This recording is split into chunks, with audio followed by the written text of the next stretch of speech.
Assalamualaikum warahmatullahi wabarakatuh.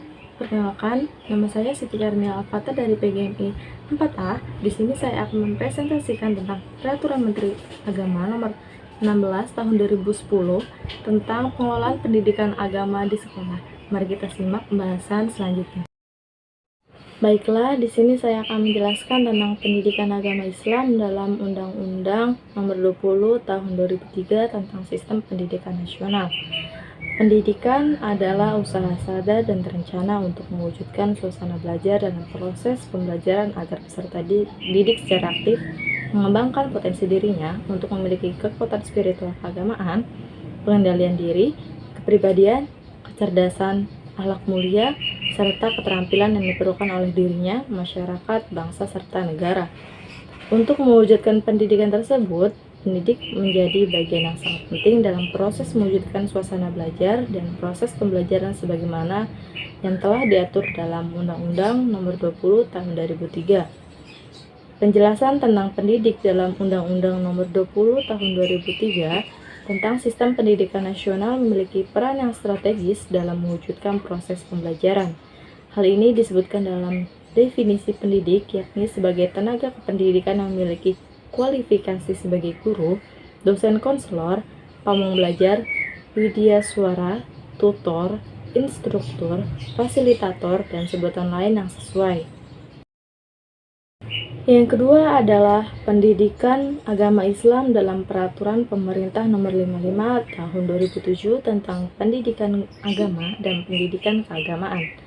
Pendidikan keagamaan adalah pendidikan yang mempersiapkan peserta didik untuk dapat menjalankan peranan yang menuntut pengetahuan ajaran agama Islam atau menjadi ahli ilmu agama dan mengamalkan ajarannya.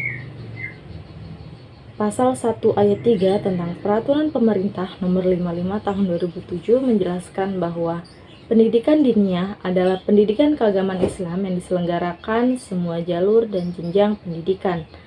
Dalam ayat 4 menjelaskan tentang pesantren atau pondok adalah lembaga pendidikan keagamaan Islam berbasis masyarakat yang menyelenggarakan pendidikan madrasah diniyah atau secara terpadu dalam pendidikan lainnya.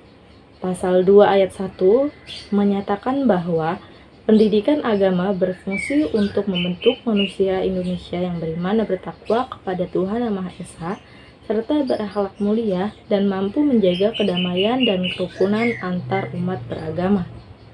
Pasal 8 ayat 2 menyatakan pendidikan keagamaan bertujuan untuk terbentuknya peserta didik menjadi anggota masyarakat yang memahami dan mengamalkan nilai-nilai ilmu agama yang berwawasan luas, kritis, kreatif, inovatif, dan dinamis dalam rangka kecerdasan kehidupan bangsa yang beriman, bertakwa, dan berakhlak mulia. Peraturan Pemerintah Nomor 55 Tahun 2007 mengatur tentang pendidikan agama dan pendidikan keagamaan dan juga di dalamnya mengatur tentang pendidikan agama di semua negara Indonesia. Dalam pasal 9 ayat 1 menyatakan bahwa pendidikan keagamaan meliputi pendidikan keagamaan Islam, Kristen, Katolik, Hindu, Buddha, dan Konghucu. Namun pada Peraturan Pemerintah Nomor 55 Tahun 2007 tentang pendidikan agama dan pendidikan keagamaan terdapat dominasi istilah dan bentuk pendidikan yang disertakan secara tingkat dalam jenjang pendidikan secara umum. Pada pasal 14 Peraturan Pemerintah Nomor 55 Tahun 2007 menyatakan bahwa pendidikan keagamaan Islam terbentuk pada pendidikan diniyah dan pesantren. Pendidikan diniyah diselenggarakan pada jalur formal dan non-formal. Dalam pesantren dapat menyelenggarakan satu atau berbagai satuan program pendidikan pada pendidikan formal, non-formal, dan informal. Pada pasal 15 tentang pendidikan diniyah formal yakni menyebutkan bahwa pendidikan ini menyelenggarakan pendidikan yang ilmu-ilmunya bersumber dari ajaran agama Islam pada jenjang anak usia dini, pendidikan dasar, pendidikan menengah, dan pendidikan tinggi.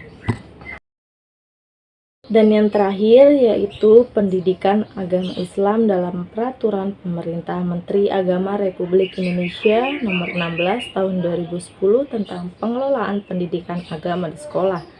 Undang-Undang Nomor 20 Tahun 2003 tentang Sistem Pendidikan Nasional pada Pasal 12 Ayat 4, Pasal 30 Ayat 5, dan Pasal 37 Ayat 3 membutuhkan penjelasan yang lebih lanjut. Kemudian ditetapkan Peraturan Pemerintah Nomor 55 Tahun 2007 tentang Pendidikan Agama dan Pendidikan Keagamaan. Pada Peraturan Pemerintah Nomor 55 Tahun 2007 tentang Pendidikan Agama dan Pendidikan Keagamaan belum memiliki pedoman dalam pelaksanaannya secara teknis.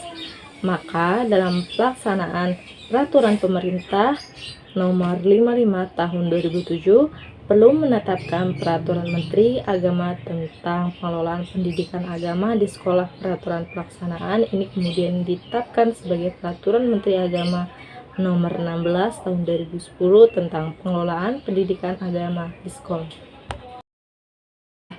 Baiklah, saya Siti Karmila Al-Fatah undur diri. Terima kasih. Assalamualaikum warahmatullahi wabarakatuh.